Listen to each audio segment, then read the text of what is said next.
Mirsa, memasuki pekan kedua larangan mudik, kepolisian menemukan sejumlah pola pelanggaran mulai dari jam rawan pelanggaran hingga indikasi penyelundupan pemudik di daerah pos penyekatan Cikarang Barat. Para pengendara yang nekat mudik biasanya melakukan perjalanan pada dini hari sekitar pukul 3 hingga 5 subuh. Banyak pengendara tidak menerapkan aturan protokol kesehatan dengan muatan melebihi kapasitas. Sementara itu, penyelundupan pemudik dalam kendaraan bermuatan besar bisa terindikasi dari pintu yang tidak tertutup rapat maupun adanya celah pada terpal. Pos pemantauan Cikarang Barat menjadi titik penyekatan dengan jumlah pelanggaran terbanyak. Sejak larangan mudik tanggal 24 April hingga saat ini sudah tercatat sebanyak 3.740 pelanggar di pos penyekatan Cikarang Barat.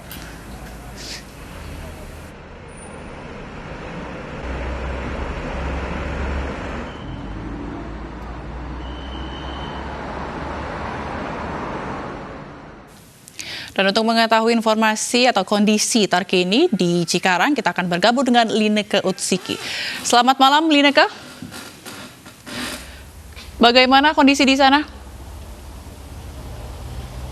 Zila dan juga pemirsa, situasi di pos penyekatan Cikarang Barat yang berada di kilometer 31 tempat saya berdiri saat ini terpantau ramai lancar. Jika kita bandingkan dengan situasi siang dan juga sore hari yang terpantau sepi, ini tentunya jauh berbeda karena situasi saat ini di belakang saya, kalau kita lihat ini didominasi tidak hanya oleh kendaraan bermuatan besar saja, tetapi juga oleh kendaraan pribadi. Bahkan kalau misalnya kita lihat pada tingginya peningkatan volume kendaraan yang ada pada malam hari ini sudah sejalan dengan statement yang dikeluarkan oleh perwira pengendali Pospam Cikarang Barat yakni AKBP Muhammad Nasir yang menyebutkan bahwa untuk pola pelanggaran ini justru cenderung terjadi di malam hari selepas maghrib. Kalau misalkan kita lihat berdasarkan pada data yang dihimpun oleh kepolisian, memang betul adanya terjadinya peningkatan jumlah pelanggaran, yakni tadi untuk pukul 6 sore hingga dengan saat ini total sudah ada sebanyak 141 pelanggar yang kemudian diminta untuk memutar balik keluar dari gerbang tol Cikarang Barat 3 dan juga nantinya akan melintasi jalur arteri yakni Kalimalang dan akan kembali ke asal keberangkatan yakni ke arah Jakarta. Sementara untuk rincian dari total 141 pelanggar tersebut, untuk golongan kendaraan pribadi ada sebanyak 89 kendaraan, sementara untuk golongan kendaraan umum ada sebanyak 52. Kalau misalkan kita akumulasikan dari data tadi malam hingga dengan saat ini, sehingga total sudah ada sebanyak 480 kendaraan. Tentunya angka ini tidak jauh berbeda dengan kemarin, namun ada peningkatan jumlah yakni sebanyak 9 kendaraan.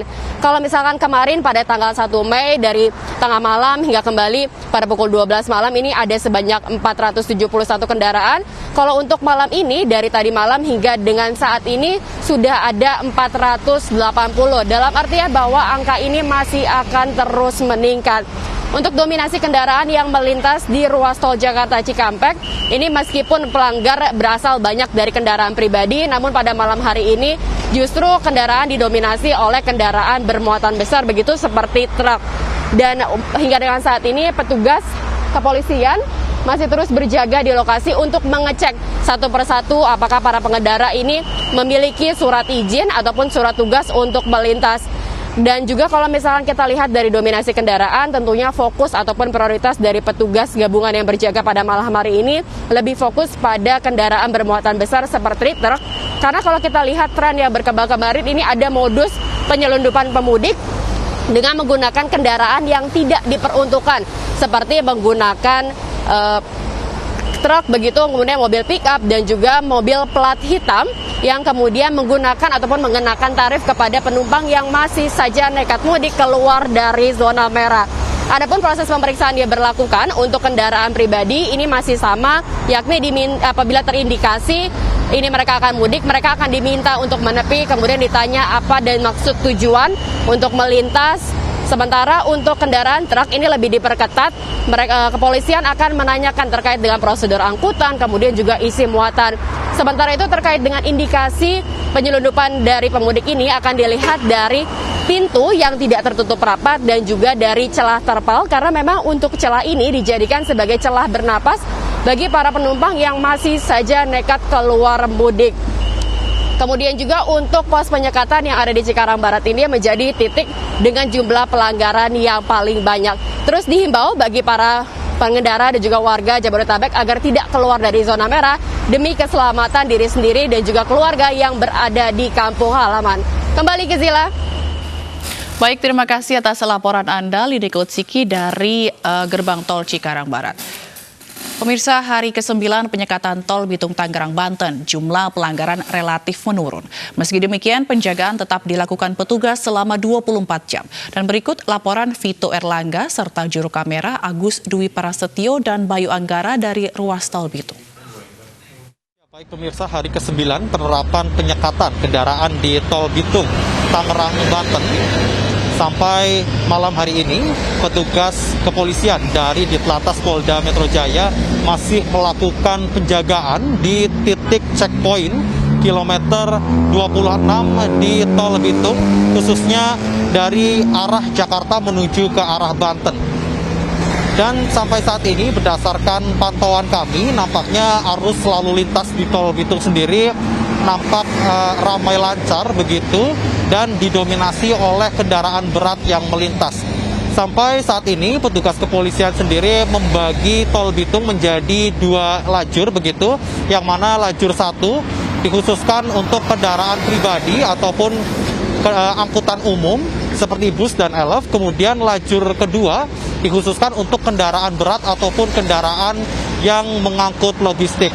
Untuk kendaraan pribadi sendiri, berdasarkan data yang kami terima, dari pukul 6 waktu Indonesia Barat hingga pukul 18.00 waktu Indonesia Barat pada hari ini, tercatat sebanyak 59 kendaraan pribadi terpaksa harus putar balik menuju ke arah Jakarta.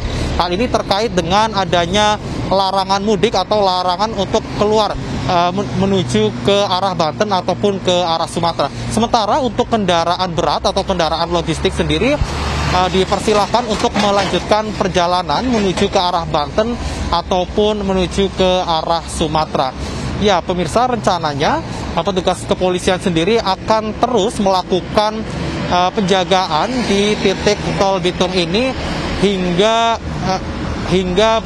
pandemi corona berakhir, dan berdasarkan keterangan dari pihak kepolisian, penjagaan di tol Bitung ini akan dilakukan hingga H+7 Lebaran. Dari Tangerang, Banten, Vito Erlangga, Bayu Anggara, Agus Dwi Prasetyo, iNews melaporkan. Untuk mengantisipasi adanya pemudik yang menumpangi kendaraan logistik, petugas kepolisian memperketat penjagaan di area checkpoint Pelabuhan Merak Kota Cilegon, Banten. Pengelola pelabuhan telah menyiapkan 4 dermaga khusus di area reguler dan eksekutif untuk mengangkut kendaraan barang. Pasca penetapan larangan mudik oleh pemerintah, puluhan truk logistik tampak antri di Pelabuhan Merak, Banten. Hari ini belum ada kendaraan angkutan logistik yang tertangkap lantaran membawa pemudik. Untuk mengurai antrian, PT ASDP Indonesia Cabang Utama Merak mengoptimalkan 4 dermaga guna mengangkut kendaraan barang ke Pulau Sumatera. Berdasarkan data PT ASDP, terdapat 18 kapal feri yang telah menyeberangkan 2.180 unit kendaraan.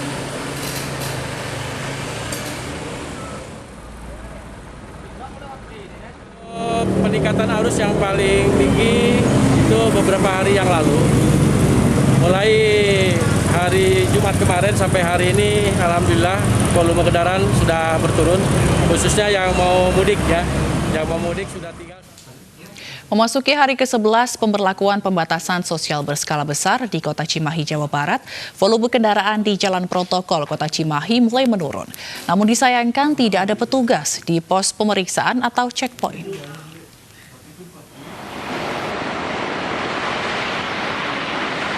Seperti inilah kondisi arus lalu lintas Kota Cimahi di hari ke-11 pemberlakuan pembatasan sosial berskala besar PSBB yang terlihat lengang dibandingkan hari biasanya. Kota Cimahi merupakan kota perbatasan dan perlintasan pemudik dari arah Jabodetabek yang akan ke arah Bandung Raya maupun wilayah selatan seperti Tasik, Jawa Tengah, dan Jawa Timur. Terlihat di pos checkpoint perbatasan masuk atau keluar Kota Cimahi tidak ada petugas yang melakukan penjagaan atau memeriksa kendaraan yang masuk dan keluar. Kondisi ini sangat disayangkan karena bisa dimanfaatkan para pemudik yang berasal dari Jakarta lolos dari pemeriksaan petugas.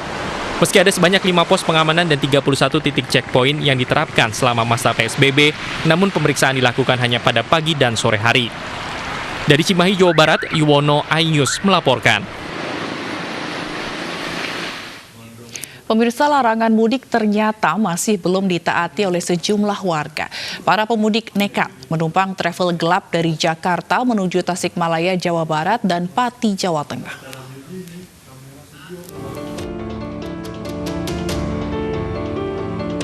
Jajaran kepolisian Polres Tasikmalaya Kota mengamankan seorang sopir travel gelap dan 4 pemudik yang kedapatan tetap melakukan perjalanan dari Jakarta ke Tasikmalaya di tengah pandemi corona. Diduga mobil ini sudah beberapa kali mengantar pemudik dari Jakarta ke Tasikmalaya.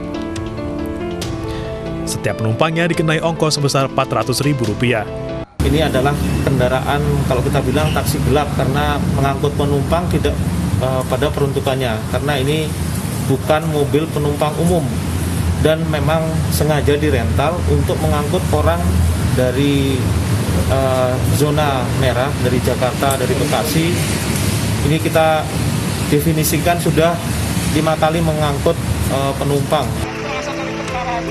Di Pati, Jawa Tengah, puluhan mobil travel yang mengangkut ratusan pemudik ini dipaksa memutar balik. Polisi tak segan memberikan sanksi tegas jika masih ditemukan warga yang nekat mudik meski telah dilarang oleh pemerintah.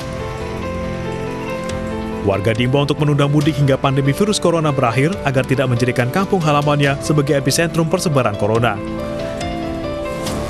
Dari Tasikmalaya, Jawa Barat, dan Pati, Jawa Tengah, tim liputan iNews melaporkan. Sementara itu, Kakor Lantas Polri, Irjen Pol Istiono meninjau langsung operasi ketupat 2020 di lapangan, salah satunya di Tol Pejagan Brebes, Jawa Tengah. Kakor Lantas mengatakan penyekatan yang dilakukan kepolisian untuk mencegah warga mudik telah berjalan dengan baik. Untuk penyekatan di sini sudah berjalan bagus ya. Semua jalan lancar, baik tol maupun yang dialihkan ke arteri semuanya berjalan dengan baik. Di penyekatan ini adalah di area exit tol, ya. Di area exit tol disekat, kemudian yang terindikasi dia mudik diputar arah, kalau yang tidak mudik lanjut saja. Untuk jumlah pengendara yang diputar balik ke arah Jawa Barat atau Jakarta, jumlahnya makin hari makin turun atau gimana Pak? Semakin hari semakin turun. Sampai saat ini di titik ini ada 565 yang sudah putar balikan. Itu dari operasi dari tanggal 24 sampai hari ini? Iya, sampai hari ini. Untuk cara bertindaknya apakah sama dengan daerah lain atau ada kekhususan? Sama saja. Ya. Jadi kita tetap mengedepankan tindakan persuasif dan humanis dan lebih berikan penyadaran pada masyarakat supaya tidak mudik untuk memutus rantai penyebaran COVID-19.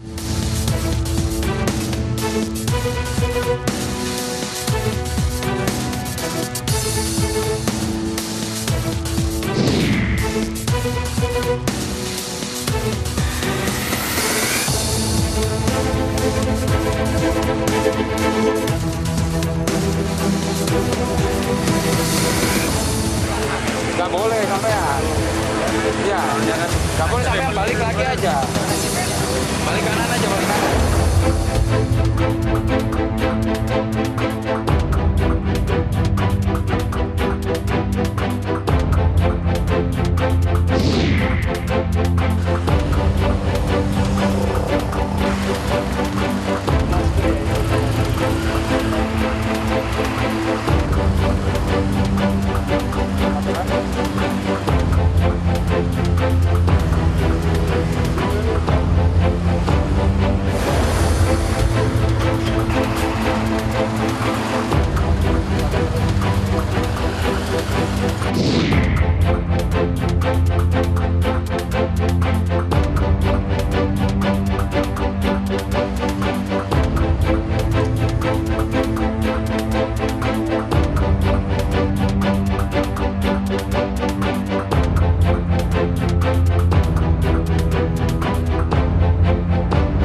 Menolak dikarantina, satu keluarga positif corona di Kota Palu dijemput paksa tim medis. Informasi selengkapnya akan hadir usai jeda berikut ini.